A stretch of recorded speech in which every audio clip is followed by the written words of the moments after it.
तो चलिए दोस्तों इम्पोर्टेंट वीडियो की शुरुआत करते हैं। आज केपीआईटी टेक के शेयर के बारे में बात करेंगे। काफ़ी इंपॉर्टेंट चीज़ें थोड़ी सी डिस्कस करने वाला है। जो भी इन्वेस्टर बहुत सारी इन्वेस्टमेंट इस कंपनी में करके रखा है, क्योंकि हम कॉन्सेंट्रेटेड पोर्टफोलियो इन्वेस्टिंग में थोड़ा सा भरोसा रखते हैं, क्योंकि वहाँ से ही पैसे बनते हैं। तो अगर लॉन्ग टर्म इन्वेस्टर है और कॉन्सेंट्रेटेड पोर्टफोलियो वाला इन्वेस्टर है तो ये वीडियो लास्ट तक देखिएगा। बहुत इंपॉर्टेंट चीज़ है केपीआईटी टेक के बारे में। स्टॉक चल नहीं रहा है, एक रेंज बाउंड में घूम रहा है। किस तरीके की चीज़ें अभी रिसेंटली रिजल्ट भी आया तो किस तरीके से चीज़ें हो रही है थोड़ा सा दिखते हैं। तो जो एस्टिमेट्स थे वो 1526 करोड़ के रेवेन्यू के एस्टिमेट्स थे जून 2025 के क्वार्टर में। लेकिन जो उस एस्टिमेट्स को है वो केपीआईटी टेक ने बीट कर दिया है 1539 करोड़ से।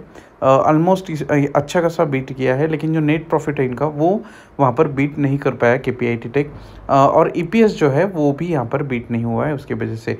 क्योंकि ऐसी क्या दिक्कत है केपीआईटी टेक को कि यहाँ पर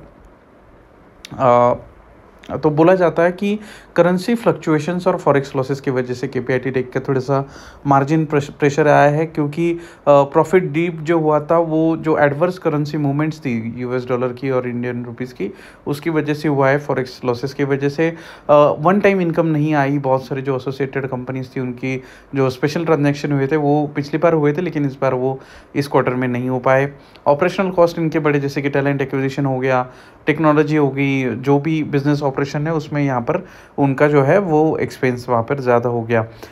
म्यूटेड डिमांड और क्लाइंट बजट, ये काफ़ी दिक्कत है। मोबिलिटी में काम करती है कंपनी और इंजीनियरिंग सर्विसेज में, जैसे कि इलेक्ट्रिक व्हीकल हो गया, एडास हो गया। इनका जो डिमांड है ऑटोमोबाइल सेक्टर से, वो डिमांड यहाँ पर कम हो रहा है, ऐसा कहना है सीईओ किशोर पाटिल का भी। जो क्लाइंट्स है यूरोप और यूएस में, वहाँ पे स्लो म्यूटेड डिमांड है उनकी तरफ से। नए प्रोजेक्ट्स इनको नहीं मिल रहे हैं।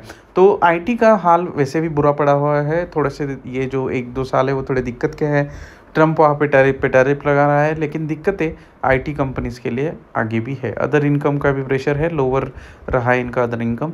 सीईओ किशोर पाटिल ने क्या कहा वो थोड़ा सा देखते कि मैक्रो इकोनॉमिक चैलेंजेस इनको है, जियोपॉलिटिकल्स और जो टैरिफ अनसर्टेनिटीज है उनके वजह से जो क्लाइंट डिसीजन है वो डिले हो रहा है, वॉलेटिलिटी आ रही है, क्लाइंट जो है वो डिसीजन ले नहीं पा रहा है और उनकी तरफ से इनको कॉन्ट्रैक्ट्स ज़्यादातर नहीं मिल रहे। Q1 प्रॉफिट ड्रॉप हुआ क्योंकि फॉरेक्स लॉसेस हुए, low exceptional one time income और higher expense, slow client spending, इस तरीके से चीज़ें यहाँ पर हुई और इसके वजह से यहाँ पर नेट प्रॉफिट में थोड़ा सा लॉस यहाँ पर दिखाई दे रहा है। चार्ट क्या कह रहा है एग्जैक्टली वो थोड़ा सा देखते हैं। केपीआईटी टेक का चार्ट तो मंथली चार्ट तो पहले से ही ख़राब है। ये रेंको चार्ट है और ये मुझे बाय और सेल्स का सिग्नल देता है।